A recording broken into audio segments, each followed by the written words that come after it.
Nandito kami sa Bellagio at kakain kami nila Yoy sa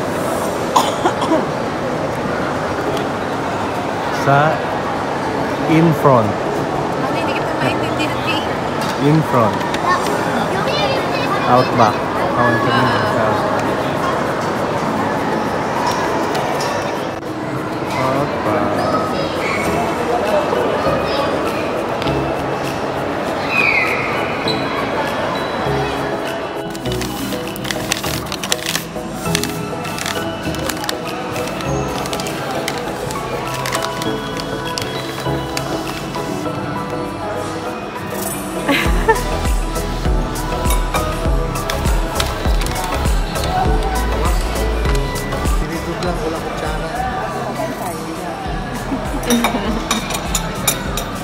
Ito po ang kanilang complimentary bread.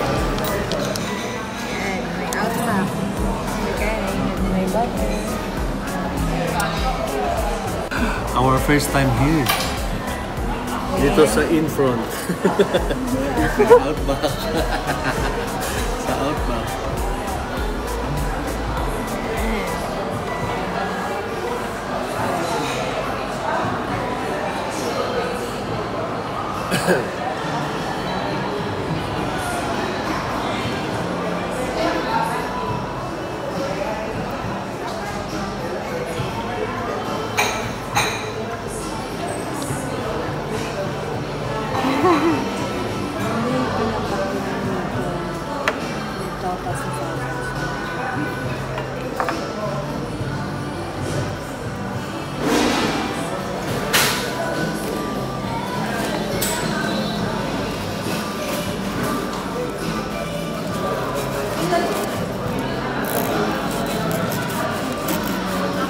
Kulat.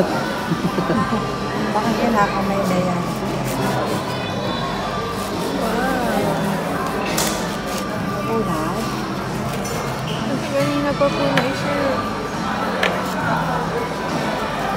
Malapit ito eh. Hindi, ganunin mo na lang ang kutsara mo. Ay, ganunin mo na lang. So, yan. Muna natin. Okay. Kuha ka na. Tignan natin ito. Cheers! Cheers po kayo. Lagyan mo na ng butter.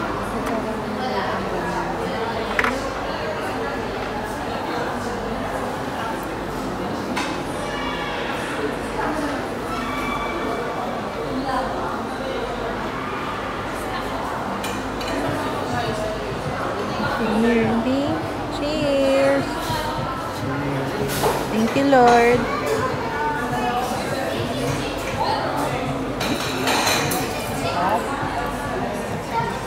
Makulat po.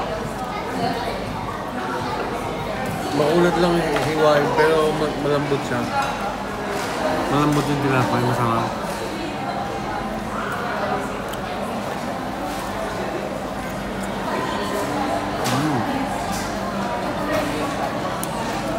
Sarap yung tinapay, parang toast na malambot.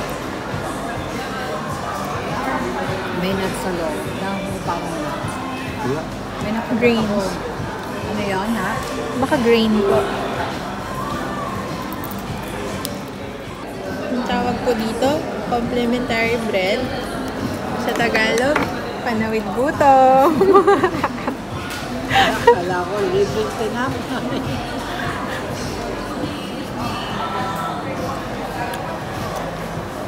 Sa ibang term, di ba, complimentary bread sa English, sa Tagalog, panawid gutom. Pero sa ibang term, ang tawag dito ay pampalubag-loob.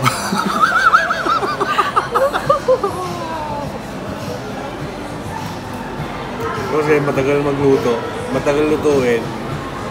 Kaya binigyan tayo ng pampalubag-loob para habang naghihintay, hindi ka mainip mag-ano. Sa mga fine dining po talaga, may mga ganyan na sinaserve. Kasi ang mga menu nila, ano po eh, niluluto pa.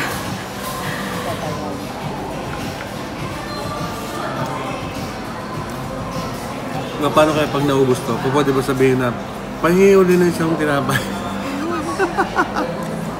Sabi na may bayad na po. Hindi na komplementa.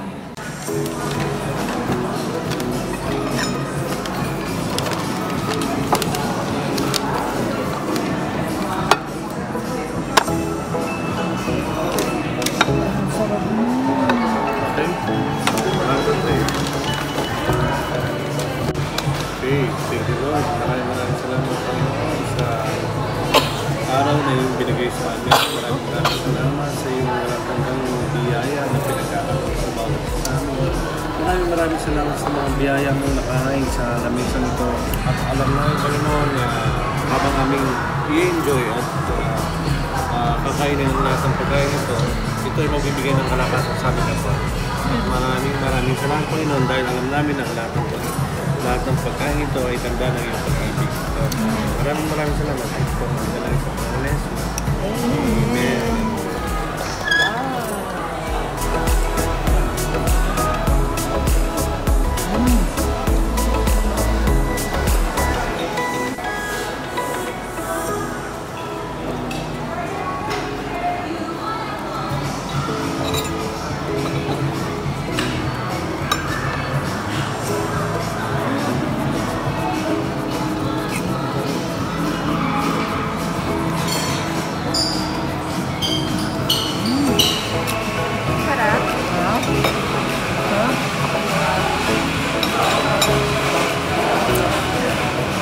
Natin itong pasta. Wow!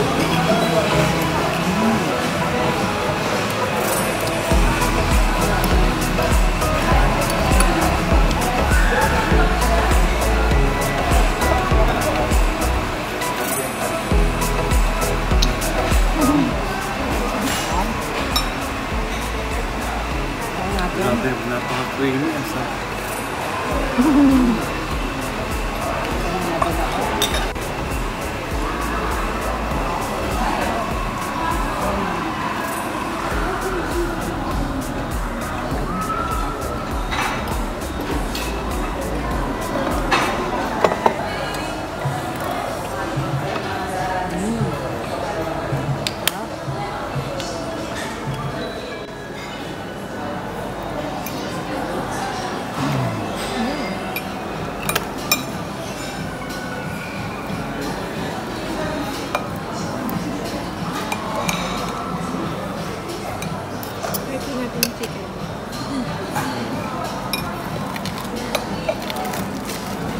Ito yung bago po nilang Blooming Fried Chicken.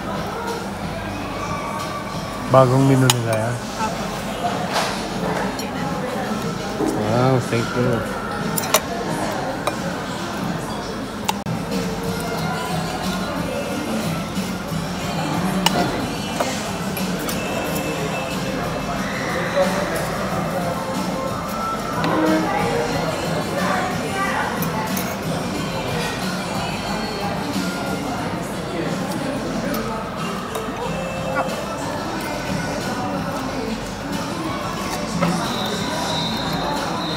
Ito pala yung sawsawan ko.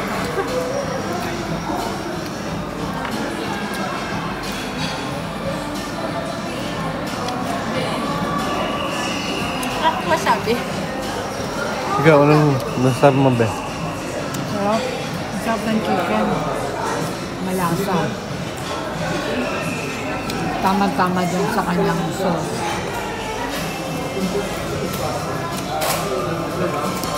Satisfied ba? Sulit.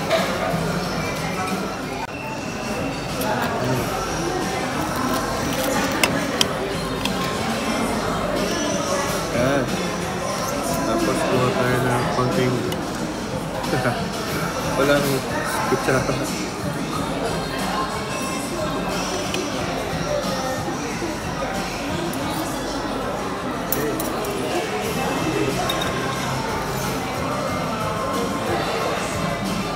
Gusto natin dito.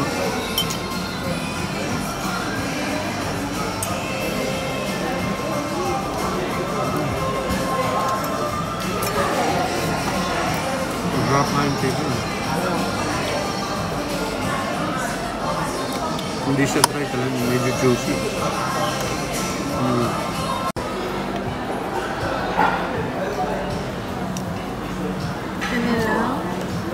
Fried shrimp. Ayan. Mashed potato.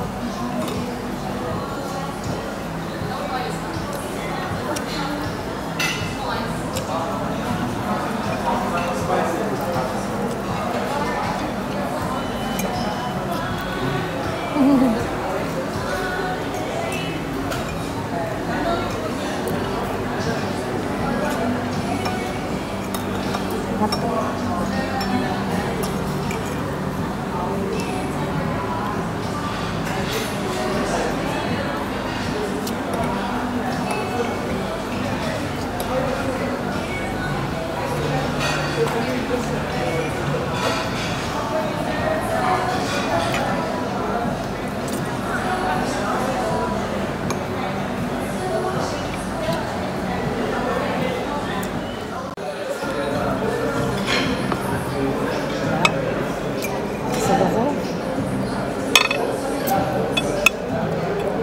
Ang lambot po ng bread, no?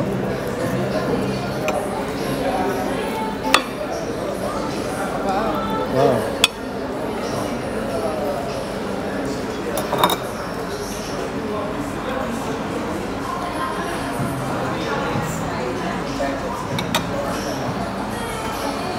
Yun po ba yung parang well done po, ano? Well done na steak. Well done siya. Well done siya. So yan, tikman natin. Masarap.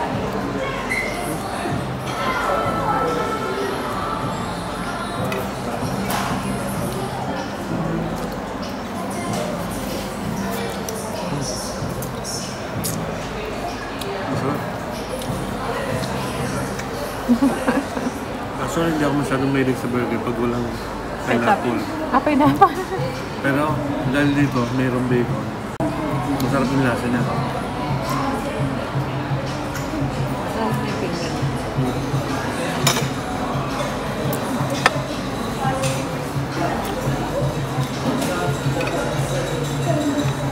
Naubos ko pala ako. Makapal yung burger.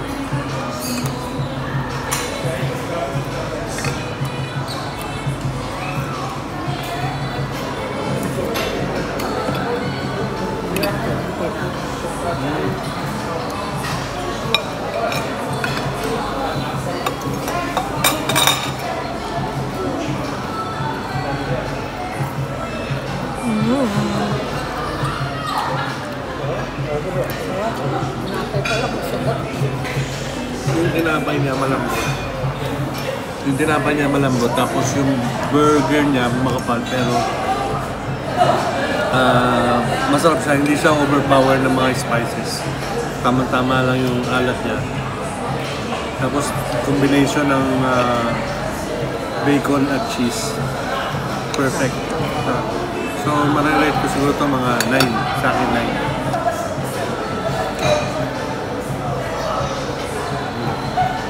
Kung may pineapple, 10 na po yan.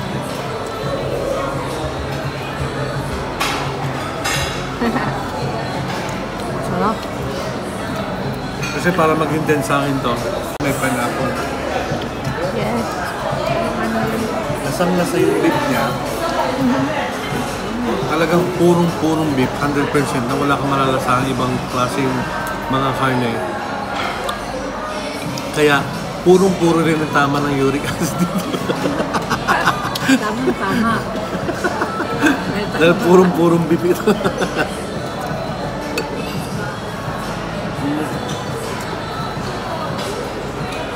Kaya tama lang na isang burger lang tayo basta sa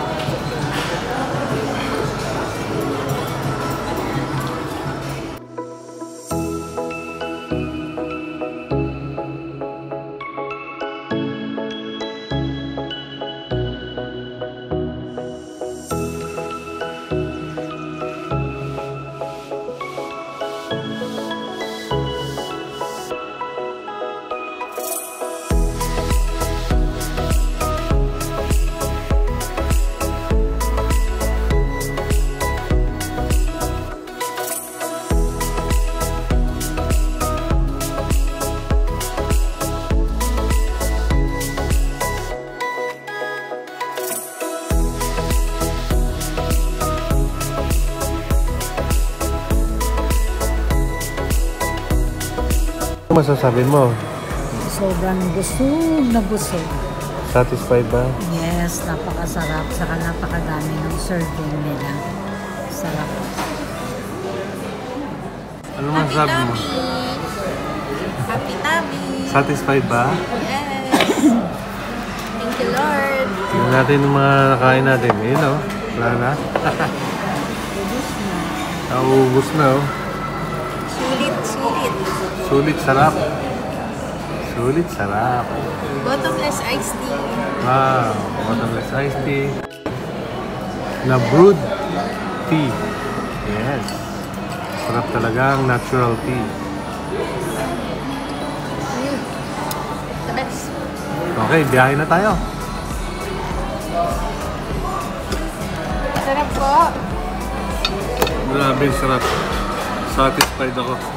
First time ko lang dito pero talagang na-satisfied ako. Siguro sa susunod, kung babalik kami, try naman namin yung mga ibang menu. I-rate nyo po out of 10.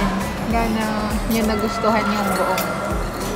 So yung sa pagkain, sa lugar, yung vibes niya, yung ambience niya.